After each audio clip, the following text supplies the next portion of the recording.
ಎಲ್ಲರಿಗೂ ನಮಸ್ತೆ. ಎಲ್ಲರಿಗೂ ಶುಭ ಮುಂಜಾನೆ. ನಾನು ರಾಜೇಂದ್ರ ಗೌಡ. ಹಂಗೆ ನನ್ನನ್ನು ಪ್ರೋತ್ಸಾಹಿಸಿ ನಾನು ಈಗ ಸರಸ್ವತಿ ಮಂತ್ರವನ್ನು ಹೇಳುತ್ತೇನೆ. ಓಂ ಕರಾಗ್ರೆ ವಸತೆ ಲಕ್ಷ್ಮೀ, ಕರ ಮಧ್ಯೆ ಸರಸ್ವತಿ, ಕರಮೂಲೆ ಸ್ಥಿತೋ ಗೌರಿ, ಪ್ರಭಾತೆ ಕರದರ್ಶನ.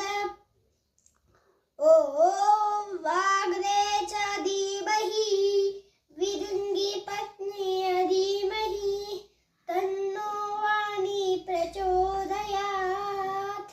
ಓಂ ಸರಸ್ವತಿ ನಮಸ್ತುಭ್ಯಂ. ಓಂ ಸರಸ್ವತಿ ನಮಸ್ತುಭ್ಯಂ. ವರದೆ ಕಾಮರೂಪಿಣಿ, ವಿದ್ಯಾರಂಭಂ ಕರಿಷ್ಯಾಮಿ, ಸಿದ್ಧಿರ್ಭವತು ಮೇ ಸದಾ. ಸರಸ್ವತಿ ಬೀಜಾಕ್ಷರ ಮಂತ್ರ. ಓಂ